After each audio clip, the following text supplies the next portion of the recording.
Hola a todos, bienvenidos a Tiempo de Teología para dar razones de nuestra fe. Yo soy Víctor Velázquez y hoy nuevamente los estoy invitando a que sigamos analizando este apasionado mundo de la serie The Chosen. Esta serie de la que ya tenemos publicados varios videos donde estamos hablando de cómo es Cristo visto a través de los ojos de sus seguidores. Así que por favor acompáñenos y no se despeguen. En el capítulo número 2 de la temporada 1, llamado Shabbat, vamos a ver cómo la vida para los judíos del siglo I era difícil debido a la ocupación romana. Estos debían pagarle gran cantidad de impuestos al Imperio Romano y esto ponía en una situación de aprietos tanto a la clase media como a los pobres de Judea del siglo I. Jesús, vamos a ver a lo largo de este video, como también fue una persona que sufrió en carne propia las consecuencias de estos impuestos con los cuales el imperio cargaba al pueblo. En la época de Jesús no existían países como los tenemos hoy día. Existían imperios y existían naciones o estados vasallos de estos imperios. Como mencionamos anteriormente, el imperio que regía a la Judea del siglo I era el Imperio Romano. El reino más o menos grande que tenía Herodes el Grande a su muerte fue dividido en tetrarquías. Estas tetrarquías correspondían a divisiones más pequeñas que un reino. Las principales regiones de estas tetrarquías fueron heredadas a 3 hijos que tenía Herodes y otros más, pero principalmente por el relato bíblico conocemos a Herodes Antipas, a Arquelao y a Herodes Filipo. El poder gobernante final estaba a manos del emperador y de las familias aristocráticas romanas. Eran ellos quienes podían recaudar impuestos en sus territorios anexionados y en caso de rebelión ellos mandaban implacables a las tropas a que ejercieran la fuerza en las diferentes provincias que hacían parte del imperio. La recaudación de impuestos era el eje central de la economía del imperio, pero este no se hacía de forma directa, sino que se hacía de forma piramidal. A continuación vamos a ver 4 protagonistas que intervenían en la recaudación de los impuestos que finalmente va a tener como consecuencia la explotación para el pueblo y la presión económica de tener que pagarlos. Los primeros de estos protagonistas son el emperador y la aristocracia. Los grandes multimillonarios de esta época eran obviamente el emperador y la aristocracia, gracias a la presión que ejercían sobre sus reyes clientes para que estos a su vez obtuvieran la mayor cantidad posible de impuestos sobre las personas corrientes. Habían impuestos directos e impuestos indirectos, que esto los vamos a ir analizando a través del video. Estos impuestos se hacían sobre la tenencia de la tierra e incluso la tenencia de personas que componían lo que eran las provincias romanas en su momento. Específicamente vamos a hablar de lo que era la provincia de Judea, es que este es todo el entorno pues de Jesús. Otra forma como se enriquecían los emperadores y la aristocracia era a través de las herencias que les dejaban los reyes clientes cuando estos morían. Un ejemplo que nos cuenta la historia es cuando Herodes el Grande muere, reparte entre tetrarquías su reino, pero una parte de la herencia que él deja iba al emperador. Igual ocurría en todo el imperio como tal. A la muerte de un rey, una parte de sus riquezas iban a parar a las arcas del imperio y por tanto del emperador y de la aristocracia. Debajo del emperador estaban los reyes clientes. Ya hemos hablado de Herodes el Grande, el cual para poder ejercer su reino tenía que tener el visto bueno del emperador. A su muerte, sus hijos, Herodes Antipas, Arquelao y Herodes Filipo, tenían que tener el visto bueno del emperador. Si para el imperio no resultaba conveniente este rey cliente, era depuesto por otro o simplemente en su lugar nombraban un prefecto romano. Durante el ministerio público de Jesús, vamos a ver cómo uno de los hijos de Herodes fue depuesto y en su lugar quedó como prefecto romano uno muy conocido por todos, que es Poncio Pilato, el cual ampliamente es nombrado en los evangelios. Hablando de Herodes el Grande, este tenía fama que era una persona derrochadora en cuanto a recursos. Por tanto, mientras más dinero el rey gastaba, más tenía que recaudar en impuestos. A Herodes el Grande esto le granjeó mala fama y mala reputación y en cierta forma odios con el pueblo. Igualmente pasó con su hijo Arquelao, que a su muerte fue heredero de una de las tetrarquías, pero por mal manejo fue depuesto y como mencionamos anteriormente, en su lugar pusieron un prefecto romano, el cual es muy famoso. Para la época de Jesús, estas tetrarquías o divisiones administrativas, entre todas, tenían que pagar unos 1.500 talentos, lo que equivalía a 9 millones de denarios. Un talento equivalía a 6.000 denarios. Si, por ejemplo, tenían que pagar 1.500 al imperio, estos reyes iban a aprovechar para sacar su tajada y aumentar los impuestos. Estos 1.500 talentos se convertían en la no despreciable suma de 2.000 talentos. Entonces, el pueblo, a medida que el imperio pedía una suma, los reyes iban a obtener otra más, pero no iba a ser la cifra final, porque aún nos faltan 2 actores más en esta escala piramidal, cada uno de los cuales, si aquí van 1.500 que pide el imperio, pero los reyes piden 2.000, estos van a pedir una cantidad absurda de alta que va a impactar al pueblo. El tercer protagonista en esta larga pirámide de recaudación de impuestos son los jefes de recaudadores de impuestos o jefes de publicanos. El imperio romano ni los reyes directamente recogían los impuestos, sino que estos subastaban a la empresa privada que eran los jefes de recaudadores de impuestos. Esos a medida de unas subastas iban poniendo las cifras que necesitaban de impuestos. Lo comentamos ahora.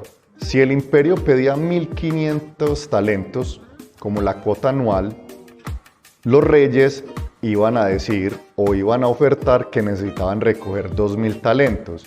Pero cuando ya la empresa privada con estos jefes de recaudadores de impuestos, ya no estamos hablando de ni 1.500 ni 2.000, sino que posiblemente hablaríamos de 2.300 o 2.500 talentos, pero esta cifra no va a terminar acá. La historia nos cuenta que estos jefes de recaudadores de impuestos los llamaban arquitelonai. En el Evangelio de Lucas tenemos uno muy famoso, Zaqueo. Zaqueo era una persona importante, dado que Jericó era administrativamente y económicamente importante para el imperio. Por tanto, él tenía poder y tenía riqueza. Cuando conoce a Jesús, tiene su cena con él, tiene su proceso de conversión. El Evangelio nos cuenta que Zaqueo le dice a Jesús que le dará la mitad de su riqueza a los pobres y que si ha defraudado a alguien, le devolverá hasta 4 veces la cifra. Esto leyendo entre líneas y con lo que hemos analizado, nos muestra que realmente estas personas, los jefes recaudadores, eran unos empresarios poderosos. Tenían que ser astutos, inteligentes, saber de inversión para poder recoger el dinero que era de ellos y pagar la cifra que debían darle al rey y a su vez la que el rey debería darle al imperio. Por tanto, analizando realmente la conversión de Zaqueo fue muy importante porque era una persona con poder, era una persona adinerada que aceptó el mensaje de Jesús. Finalmente, los últimos protagonistas en esta larga telaraña de recaudación de impuestos eran los recaudadores de impuestos o publicanos, como los conocemos también por el Evangelio, y los jefes de aduana. Realmente los arquitelonai que hablamos ahorita o jefes de recaudadores de impuestos a su vez subastaban a estos publicanos la recaudación de los impuestos. Entonces hablábamos de 1.500 talentos para el emperador, pero realmente los reyes querían 2.000 talentos, posiblemente los jefes querían 2.300 o 2.500 talentos. Entonces estos recaudadores de impuestos o publicanos ya tenían que recaudar entre 2.500 o 3.000 talentos porque ellos a su vez pagaban la cifra adelantada y luego iban ya propiamente a recaudar el dinero de la población. Para las personas poder pagar impuesto tenían que estar inscritas como en un tipo de censo. Todo mayor de 16 años tenía que pagar estos impuestos como tal al imperio. Estos recaudadores eran dueños y tenían estos censos y eran los encargados, como decíamos, de cobrarle e incluso ir a las casas, perseguir a las personas. Y si en un momento la persona no tenía un trabajador por diferentes motivos o una persona que tuviera negocios no tenía cómo pagar los impuestos, ellos fungían como prestamistas. Pagaban por adelantado la cifra que en este caso, digamos, me corresponde a mí, pero como yo no tengo el dinero, yo prácticamente quedaba empeñado con este recaudador porque él pagaba el dinero, pero luego yo tengo que pagarle con muchos intereses el adelanto o entre comillas el favor que me hizo.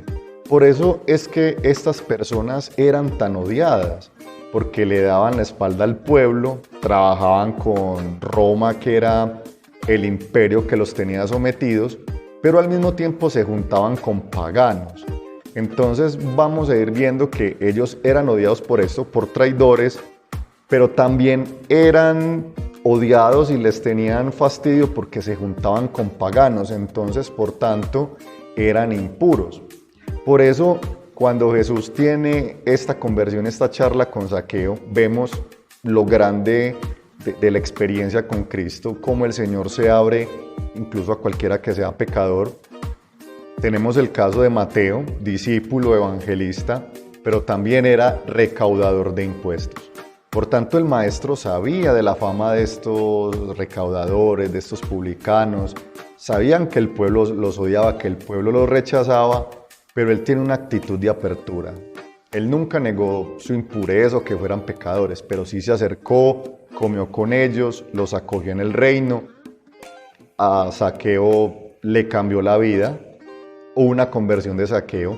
A Mateo le cambia la vida, lo transforma y lo hace de sus íntimos, lo hace del grupo de discípulos y de apóstoles. Entonces vemos cómo Jesús nuevamente se abre a la gracia, nos muestra su misericordia, nos muestra su amor, sentándose con nosotros pecadores, acogiéndonos a nosotros que somos dignos, nos abre las puertas del reino, pero nos da también los motivos para convertirnos, tanto como con Zaqueo, tanto como con Mateo, que realmente hicieron cosas que no eran agradables, porque explotar a sus semejantes, tratar con avaricia, lo más posible ganar dinero. El maestro realmente nos acoge y nos muestra que esa situación la vivimos también hoy. Habíamos hablado en el inicio del video que existían impuestos directos e impuestos indirectos. A continuación vamos a hablar de un impuesto directo que era muy importante, que era el vectigal. Este se lo ponía el imperio a todas las provincias por el usufructo de la tierra. La tierra, al igual que en el pasado, hoy día es importante porque podemos sembrar, podemos cultivar, podemos cosechar, y tanto en el pasado como ahora tenemos impuestos con relación a la tierra. Este impuesto se aplicaba por las conquistas que el imperio hacía, por la vía militar, pero también, como lo mencionamos, por las herencias que dejaban los reyes cliente a medida que iban muriendo, y esas tierras pasaban como herencia a ser parte del imperio. Este impuesto era importante porque la tierra, para los judíos de la época del siglo I, en la época de Jesús, era muy importante. Entonces es un impuesto que es muy representativo, solo por mencionar uno. Pero también contamos con los impuestos indirectos. Estos impuestos indirectos eran por utilizar puentes, por utilizar calzadas, el transporte de mercancías, y dependiendo la mercancía era el porcentaje de impuestos que se debían pagar. También se debía pagar por el uso de agua que provenía de acueductos, el uso de puertos y otro largo, etcétera. Hemos estado hablando solo de los impuestos que se le debía pagar al imperio. Aún no hemos llegado a los religiosos. Antes de pasar a estos, quisiéramos mencionar un impuesto muy importante que se debía pagar al imperio, y era el tributo al César. Esta narración evangélica nos la van a contar Mateo, Marcos y Lucas, de una forma muy similar. Esta prueba que le ponen a Jesús era muy delicada porque, lo hemos visto, algo sagrado para el imperio era el pago de los impuestos.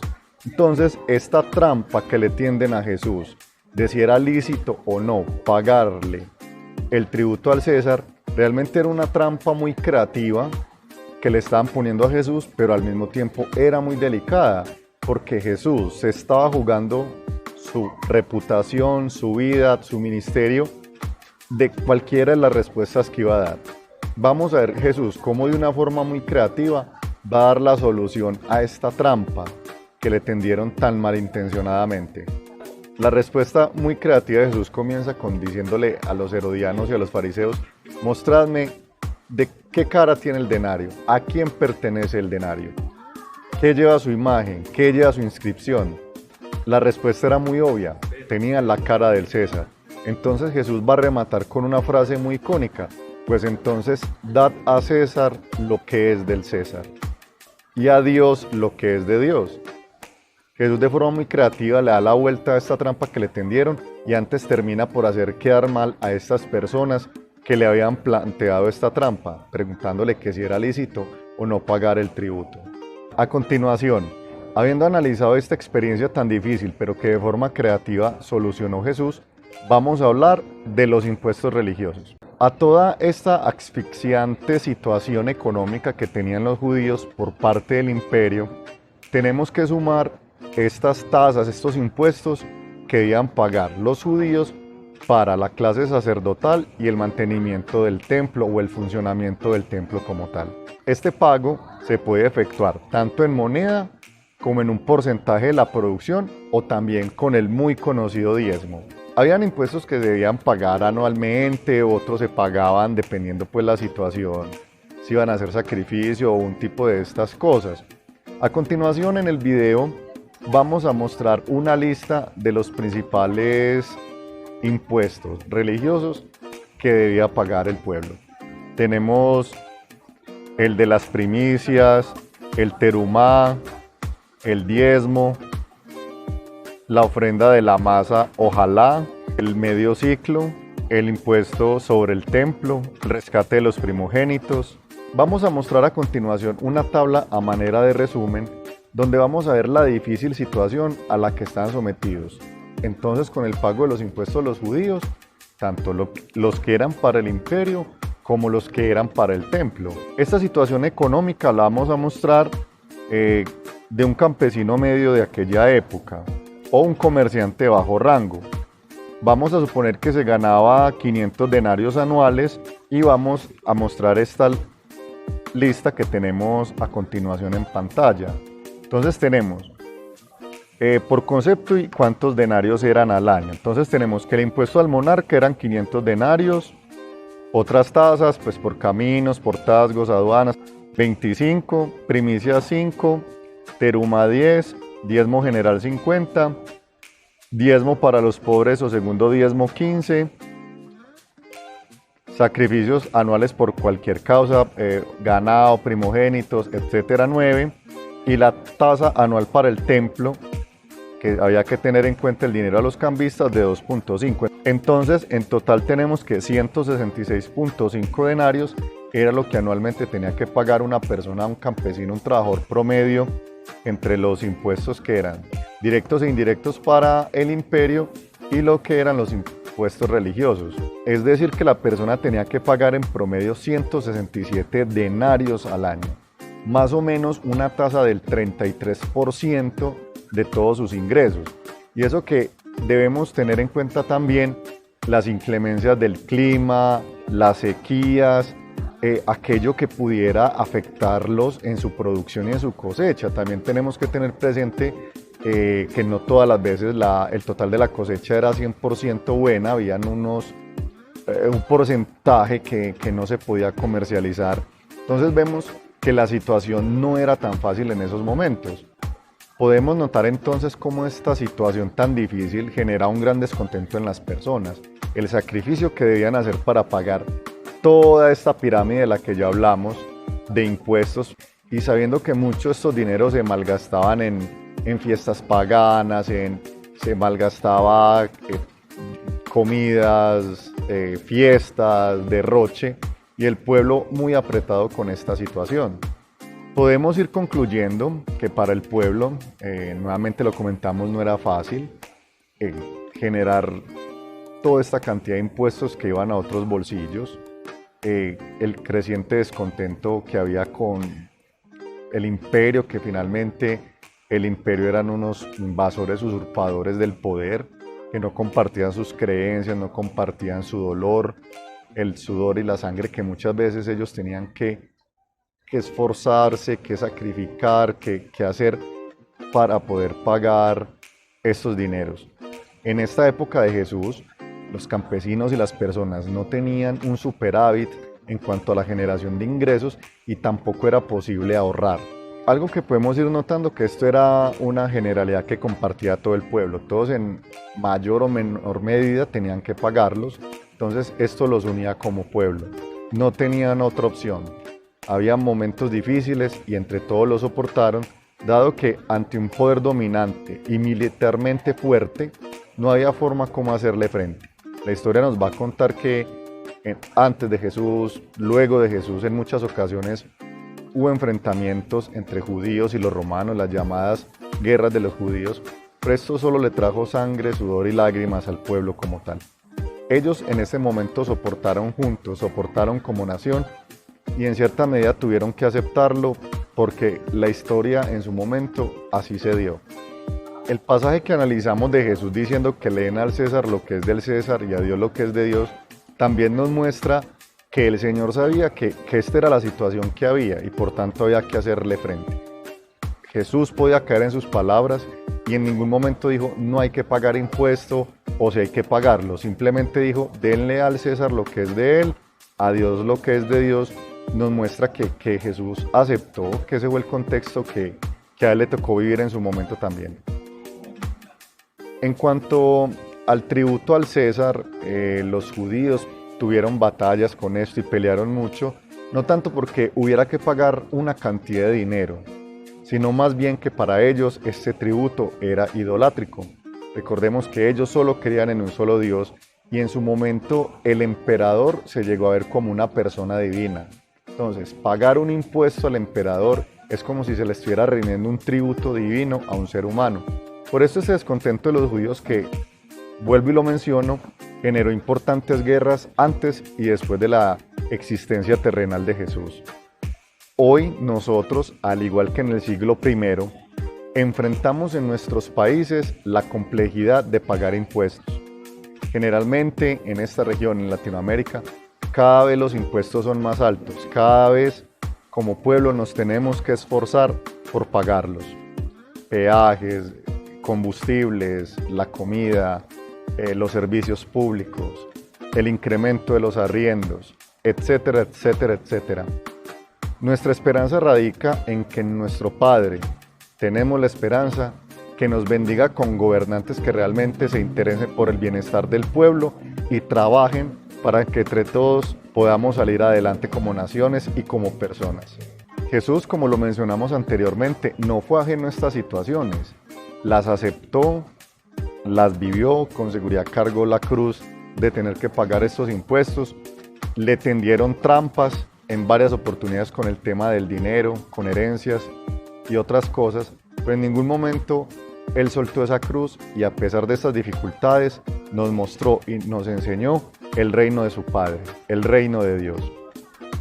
Recuerden, esto es Tiempo de Teología para dar razones de nuestra fe. Yo soy Víctor Velázquez. Les agradezco que me hayan acompañado en esta oportunidad de analizar cómo era la situación impositiva en el siglo I.